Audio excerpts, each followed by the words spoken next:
প্রিয় ছাত্রছাত্রী, আজকের ক্লাসে আমরা চৌম্বক দ্বিমেরুর স্থিতিশক্তি নিয়ে আলোচনা করব।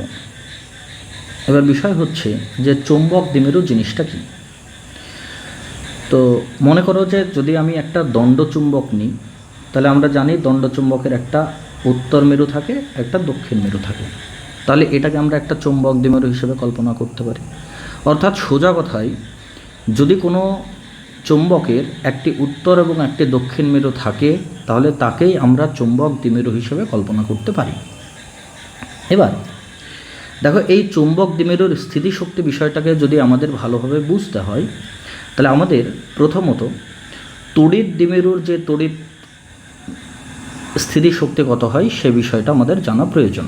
তো আমরা দেখেছিলাম যে পি দ্বিমেরু ভ্রামক বিশিষ্ট একটা তড়িৎ দ্বিমেরুকে বহিস্থ তড়িৎ ক্ষেত্র ইতে রাখা হলে তার যে স্থিতিশক্তি হয় তার রাশিমালা মনে করে দেখো, ইউ সমান পি ডট ই হয়ে থাকে।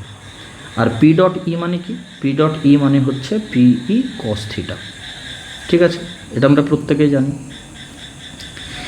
একই রকমভাবে বিষয়টাকে যদি আমরা কল্পনা করি যে তাহলে চৌম্বকের ক্ষেত্রে কি হবে, তাহলে চৌম্বকের ক্ষেত্রে যদি চৌম্বক দ্বিমেরু ভ্রামক যদি পিএম হয়, তাহলে ওই পিএম চৌম্বক ভ্রামক বিশিষ্ট একটা চৌম্বক দ্বিমেরুকে বহিস্থ চৌম্বক ক্ষেত্র বিতে যদি রাখা হয়, তাহলে তার যে স্থিতিশক্তি হবে তার রাশিমালা হবে ইউএম সমান পিএম ডট বি, বা এটাকে আমরা এরকমভাবেও লিখতে পারি, ইউএম সমান minus PM B cos theta.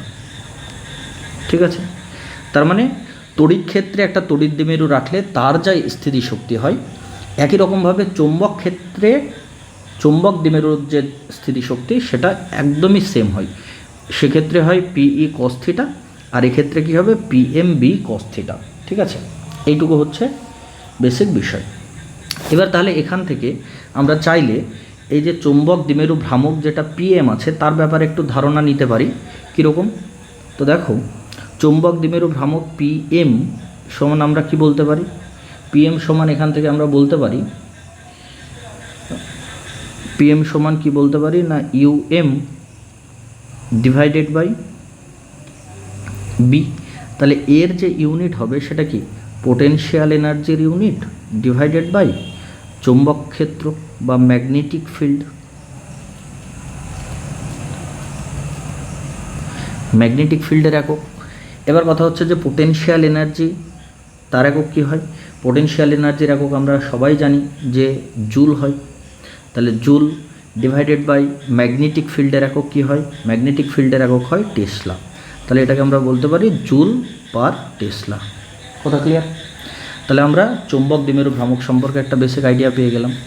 এবার কোশ্চেন হচ্ছে যে মনে করো যে কোনো একটা স্থানে মনে করো দ্বিমেরু ভ্রামক যেটা সেটা এইদিকে কাজ করছে, পিএম এইদিকে কাজ করছে। ঠিক আছে, আর এখানে যে চুম্বক ক্ষেত্রটা কাজ করছে সেটা মনে করো তার সাথে একটা নির্দিষ্ট কোণ করে কাজ করছে, মনে করো থিটা কোণ করে কাজ করছে। তাহলে কথা হচ্ছে যে পিএম কাজ করছে একটা নির্দিষ্ট দিক বরাবর, অর্থাৎ চৌম্বক দ্বিমেরু ভ্রামক, আর চৌম্বক ক্ষেত্র কাজ করছে তার সাথে একটা কোণ করে। তাহলে এই ক্ষেত্রে আমরা কয়েকটা কেস বলতে পারি, যেমন case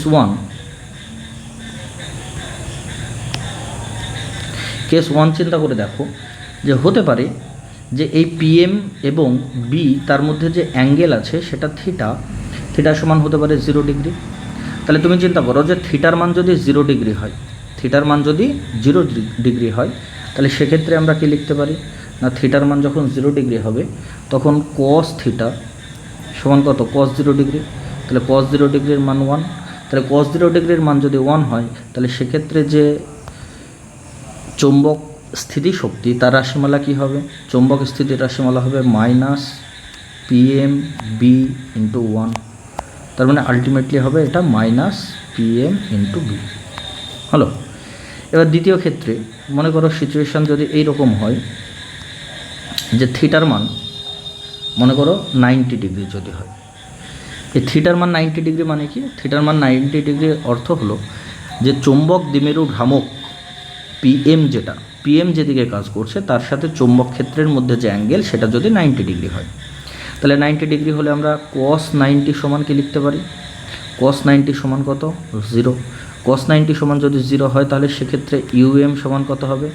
minus PM B into 0। তাহলে আলটিমেটলি রেজাল্ট হয়ে যাবে 0। আচ্ছা, আর একটা সিচুয়েশন হতে পারে, মনে করো থিটার মান 180 ডিগ্রি হলে, থিটার মান যদি 180 ডিগ্রি হয় তাহলে cos 180 এর ভ্যালু কত হবে? cos 180 ডিগ্রির মান -1। তাহলে সেক্ষেত্রে চৌম্বক স্থিতিশক্তি এর মান হচ্ছে মাইনাস পিএম বি ইন্টু -1, তার মানে হচ্ছে পিএম ইন্টু বি। বোঝা গেল? তাহলে এই জায়গাটা একটু ভালো করে লক্ষ্য করে দেখো যে চৌম্বক দ্বিমেরুর স্থিতিশক্তি যদি আমাদেরকে দেখতে হয় তাহলে আমাদেরকে প্রথমেই জানতে হবে যে একটি তড়িৎ দ্বিমেরুর স্থিতিশক্তি কত হয়। তড়িৎ দ্বিমেরুর স্থিতিশক্তি হয় আমরা জানি পি ডট ই মাইনাস, তাহলে একইভাবে চৌম্বক দ্বিমেরুর ক্ষেত্রে স্থিতিশক্তি কত হবে? PM dot B minus. ঠিক আছে, তো সেখান থেকে কয়েকটা কেস নিয়ে আমরা মোটামুটি আলোচনা করলাম। ঠিক আছে, তো চলো এবার যে বিষয়টা নিয়ে আমরা আলোচনা করব সেটা হচ্ছে তড়িৎ দ্বিমেরুর বিক্ষেপণে কৃতকার্য। অর্থাৎ কোনো একটা তড়িৎ দ্বিমেরু মনে করো কোনো একটা নির্দিষ্ট পরিমাণ কোণ করেছিল প্রাথমিক অবস্থায়। এবার ওই তড়িৎ দ্বিমেরুটা মনে করো প্রাথমিক অবস্থায়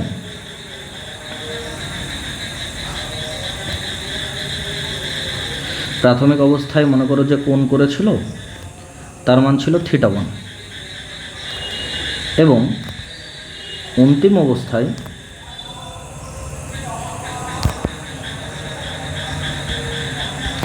যে কোণ করেছে সেটার মান মনে করো θ2।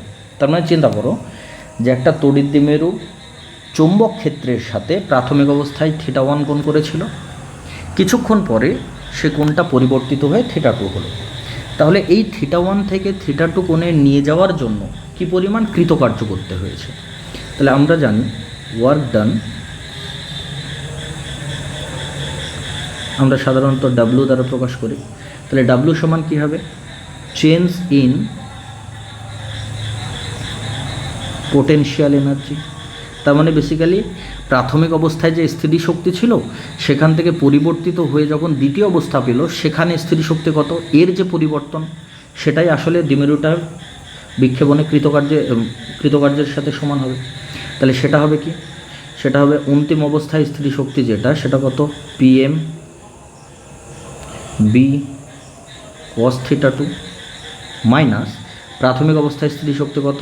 Minus PM B cos θ1।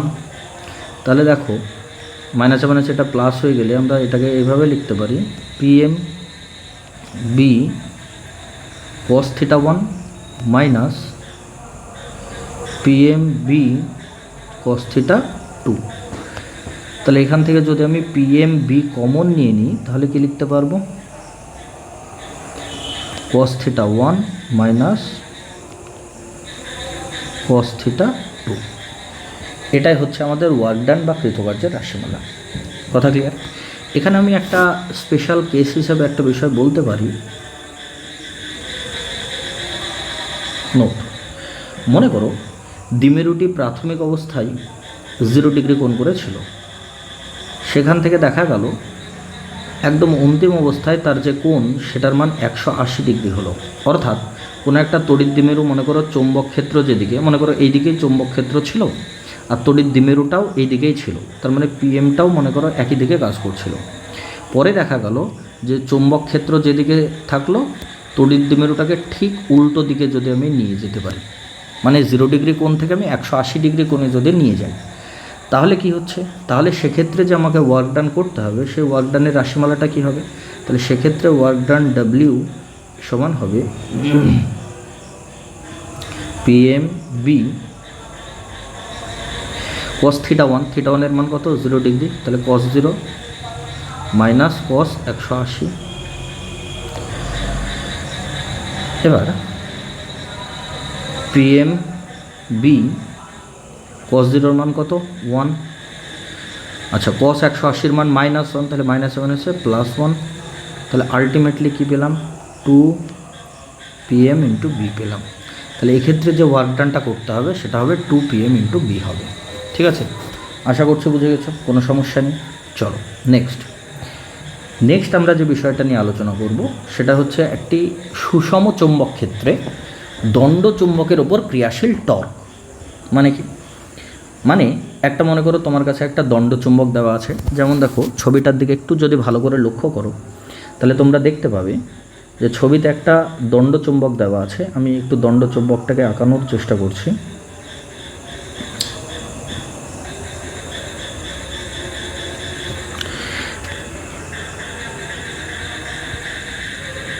এই যে আমি ইয়েলো যে লাইনটা টেনেছি মনে করো সেটাই হচ্ছে আমাদের দণ্ড চুম্বকটা। ঠিক আছে, যার সাউথ পোলটা নিচের দিকে আছে, নর্থ পোলটা উপরের দিকে আছে। তাহলে এখানে আছে আমাদের সাউথ পোল আর এখানে আছে আমাদের দণ্ড চুম্বকের মনে করো নর্থ পোল। ওকে, এবার দেখো যখনই এই দণ্ড চুম্বকটাকে আমরা একটা সুষম চুম্বক ক্ষেত্রে রাখবো, তাহলে সুষম চুম্বক ক্ষেত্রে রাখার দরুন নর্থ পোলের ওপর একটা বল ক্রিয়াশীল হবে, মনে করো সেই বলের মান এফ। সাউথ পোলের ওপরেও একটা সম পরিমাণ বল ক্রিয়াশীল হবে, তার মান হচ্ছে এফ। এবার একটা জিনিস লক্ষ্য করে দেখো যে আমরা টর্ক মানে কি বুঝি। দেখো একটু আগে অলরেডি আমরা কিন্তু টর্কের রাশিমালা নির্ণয় করেছি, যদিও যে টর্কের রাশিমালা যেটা হয় টাউ সমান আমরা কি লিখেছিলাম দেখো, আই এ ক্রস বি, তাই তো? টর্কের রাশিমালা আমরা কি পেয়েছিলাম? আই এ ক্রস বি, বা এটাকে আমরা আই এটাকে আমরা পিএম লিখি, তাহলে পিএম ক্রস বি, এটা হচ্ছে টর্কের রাশিমালা। এটা অলরেডি কিন্তু আমরা জেনে গিয়েছি। এবার এই যে ছবিটা রয়েছে এখান থেকে আমরা টর্কের রাশিমালা কিভাবে নির্ণয় করতে পারবো? তাহলে দেখো ছবিটাকে যদি ভালো করে অবজার্ভ করো তাহলে তুমি দেখতে পাচ্ছ যে উত্তর মেরুর উপরে একটা বল ক্রিয়াশীল হচ্ছে, দক্ষিণ মেরুর উপরেও একটা সমপরিমাণ এই বল ক্রিয়াশীল হচ্ছে। এবার ঘটনা হচ্ছে যে কোনো বস্তুর উপরে ক্রিয়াশীল যে টর্ক, সে টর্ক সমান আমরা কি লিখি না, ক্রিয়াশীল টর্ক সমান লিখি যে কোনো একটি মেরুর ওপর প্রযুক্ত বল, তাই কি না? তাহলে হচ্ছে একটি বল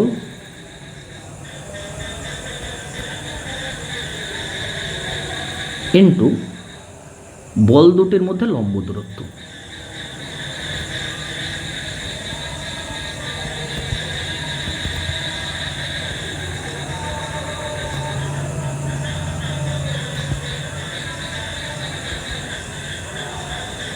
বল দুটির মধ্যে লম্ব দূরত্ব। তাহলে আমাকে বলো এখানে যে বল কাজ করছে সে বলের মান কত? তো স্যার বলের মান এফ। আর বল দুটির মধ্যে লম্ব দূরত্ব কত? তো বল দুটোর মধ্যে যে লম্ব দূরত্ব দেখতে পাচ্ছি সেটা হচ্ছে এনসি। দেখো বল দুটোর মধ্যে লম্ব দূরত্ব কোনটা হবে? এইটা হবে বল দুটোর মধ্যে লম্ব দূরত্ব। এবার এই মানটা আমি কী করে পেতে পারি? তো দেখো আমাদের কাছে যে দণ্ড চুম্বকটা দেওয়া আছে তার দৈর্ঘ্য ধরে নিয়েছি আর দণ্ড চুম্বকটা সুষম চুম্বক ক্ষেত্রের সাথে থিটা কোণ করে আছে। তাহলে আমি এই ছবি যেটা আছে চিত্র 2.4 সেখান থেকে আমি কস থিটার মান কী পাবো? কস মানে কি? ভূমি বাই অতিভুজ। তাহলে দেখো ভূমি কোণটা হচ্ছে, আচ্ছা কস থিটা নিলে আমাদের আসবে না, আমরা সাইন থিটার মান যদি নিই, সাইন থিটা, সাইন মানে কি? লম্ব বাই অতিভুজ, লম্ব কোণটা এনসি ডিভাইডেড বাই অতিভুজ কত? আর। তাহলে আমাদের এনসির মানই দরকার, তাহলে এনসি সমান কত? আর সাইন থিটা। তাহলে আমি এখানে এনসির মান যদি বসিয়ে দিই তাহলে টর্ক সমান কি পাচ্ছি না, এফ আর সাইন থিটা। এটা হচ্ছে আমার 2 নম্বর সমীকরণ। তাহলে একটা জিনিস দেখো অলরেডি আমরা আগে থেকে দেখেছি টর্কের মান কত হয় না, টর্কের মান হয় পিএম ক্রস বি। আর এখন যেটা পেলাম সেটা হচ্ছে এফ আর সাইন থিটা। তাহলে আমি যদি 1 এবং 2 নম্বর সমীকরণটাকে সমান করে দিই তাহলে সেখান থেকে কি পাবো? তাহলে 2 সমান 1 করে পাই। 2 নম্বর সমীকরণের সাথে 1 নম্বর যদি সমান করা যায় তাহলে কি হচ্ছে দেখো, এফ আর সাইন থিটা সমান পিএম ক্রস বি। আর পিএম ক্রস বি মানে কি? PM B sine theta. এবার আমি সাইন থিটার সাথে সাইন থিটা যদি বাদ দিই তাহলে আমার কাছে যেটা থাকছে এফ সমান PM by R into B. দেখো এই যে পিএম বাই আর যে রাশিমালাটা আছে এটাকে আমরা কিউএম দিয়ে রিপ্লেস করতে পারি। এবার কোশ্চেন হলো স্যার তাহলে কিউএম কী জিনিস? তো কিউএম যেটা সেটা হচ্ছে আসলে পিএম বাই আর। আচ্ছা, এইখানে তোমাদের একটা বিষয় আমি বলি।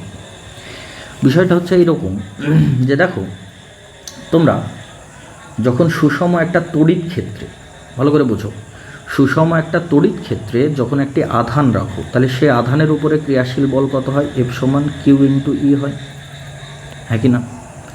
তো একইভাবে আমরা ভাবতে পারি যে যখন মনে করো একটা তুমি দণ্ডচুম্বক নেবে, সেই দণ্ডচুম্বকের ক্ষেত্রে তো আধানের গল্প নেই। তার ক্ষেত্রে কি আছে না, তার ক্ষেত্রে আছে দণ্ডচুম্বকের একটা সাইডে নর্থ মেরু আছে আর একটা সাইডে সাউথ মেরু আছে। তার মানে আমি ভাবতে পারি এই যে নর্থ পোল বা সাউথ পোল যে বিষয়টা, সেটা আসলে তড়িৎ ক্ষেত্রে আধানের যে ভূমিকা, এর ক্ষেত্রে নর্থ পোল এবং সাউথ পোলের একই ভূমিকা। মানে বেসিক্যালি একটা আধান যা কাজ করে একটা চৌম্বকের ক্ষেত্রে মেরু শক্তি সেই কাজটা করে, ঠিক আছে?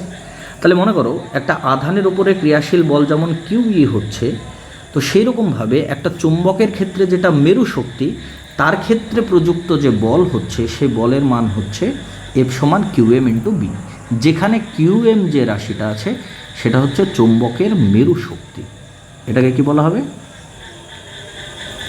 চুম্বকের মেরু শক্তি। তাহলে দেখো বেসিক্যালি চুম্বকের মেরু শক্তি যে জিনিসটা সেটা কি পেলাম? পিএম ডিভাইডেড বাই আর। পিএমটা কি? পিএমটা হচ্ছে চৌম্বক ভ্রামক ডিভাইডেড বাই আর জিনিসটা কি? আর হচ্ছে নর্থ পোল এবং সাউথ পোলের মধ্যে এই কার্যকর যে দূরত্ব সেটা হচ্ছে আর, ঠিক আছে?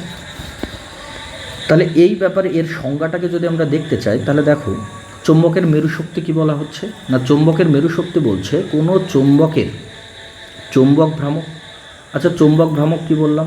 চৌম্বক ভ্রামক হলো পিএম এবং কার্যকর দৈর্ঘ্যের অনুপাত। কার্যকর দৈর্ঘ্য কী জিনিস? আর। এর অনুপাতকে চুম্বকের মেরু শক্তি বলে। তার মানে আমরা একটু আগে যে জিনিসটা দেখলাম যে আমরা একটু আগে পেলাম পিএম সমান কিউএম ইন্টু আর পেলাম। তাহলে এখানে এই কিউএম যে রাশিটা আছে সেটা আসলে কি না পিএম বাই আর। তার মানে চৌম্বকের মেরু শক্তি কিউএম যেটা, সেটা আসলে চৌম্বক ভ্রামক এবং চৌম্বকটির যে কার্যকর দৈর্ঘ্য তার অনুপাতের সাথে সমান হচ্ছে। তাহলে এর যদি আমি একক দেখতে চাই তাহলে একক কী হবে? তো দেখো কিউএম যেটা আছে তার একক কী হচ্ছে, চলো একটু দেখে নিই আমরা।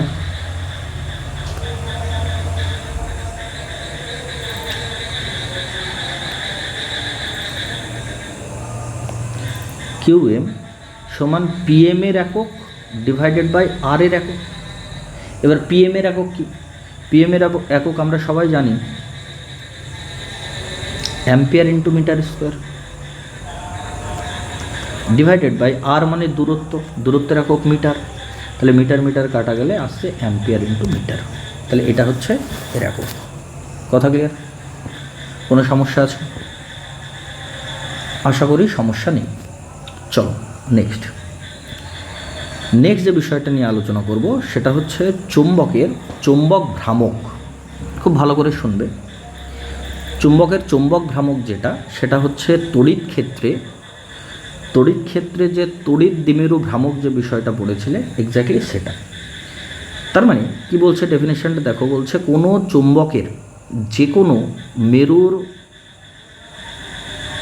মেরু শক্তির মান এবং চুম্বকের কার্যকর দৈর্ঘ্যের গুণফলকে চুম্বক ভ্রামক বলা হয়।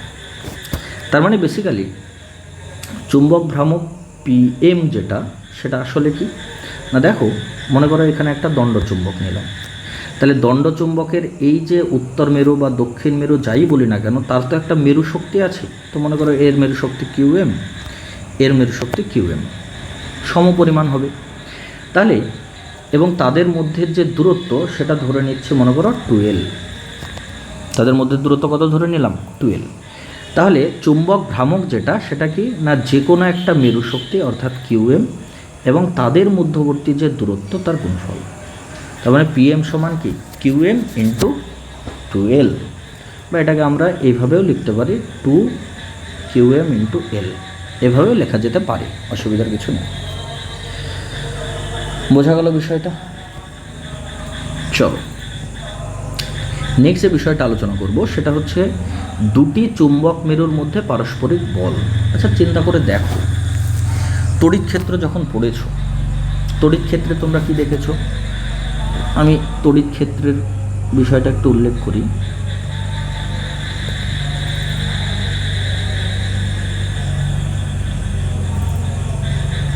আচ্ছা তড়িৎ ক্ষেত্রে তুমি চিন্তা করে দেখো যে মনে করো এখানে একটা কিউ পরিমাণ আধান আছে, কিছু দূরত্বে মনে করো আর দূরত্বে একটা কিউ ড্যাশড পরিমাণ আধান আছে। তাহলে এই আধান দুটোর ওপর বা এই আধান দুটির মধ্যে ক্রিয়াশীল বলের রাশিমালা কি পেয়েছিলে? না স্যার, বলের রাশিমালা পেয়েছিলাম 1/4πε0 আধান দুটোর গুণফল মানে কিউ ড্যাশড ডিভাইডেড বাই তাদের মধ্যে যে দূরত্ব তার স্কোয়ার। এটাই তো ক্রিয়াশীল বল পেয়েছিলে। তাহলে চৌম্বক ক্ষেত্রে কি হবে? জিনিসগুলো খুব সিমিলার, হ্যাঁ, জাস্ট একটার সাথে আরেকটাকে রিলেট করে যদি পড়তে পারো জিনিসগুলো অনেক সহজ মনে হবে, নাহলে কিন্তু জিনিসগুলো একটু কঠিন মনে হবে। তাহলে এবারে দেখো চৌম্বক ক্ষেত্রে কি হয় না, চৌম্বক ক্ষেত্রে যদি দেখি হয়তো একটা দণ্ড চুম্বক নিয়েই যদি বলি, তাহলে দণ্ড চুম্বকের যেটা উত্তর মেরু এবং যে দক্ষিণ মেরু আছে সেখানে দুটো মেরু শক্তি থাকে। তো মনে করো এখানে যে মেরু শক্তি আছে তার মান কিউএম, এখানকার মেরু শক্তির মান হলো কিউএম ড্যাশড। তাহলে এদের মধ্যে ক্রিয়াশীল বল কত হবে? তাহলে এদের মধ্যবর্তী দূরত্ব যদি আমি আর ধরি, তাহলে তাদের মধ্যে যে ক্রিয়াশীল বল হবে একই রকম, এফ সমান তড়িৎ ক্ষেত্রে 1/4πε0 আসতো, এখানে কি হবে μ0/4π হবে।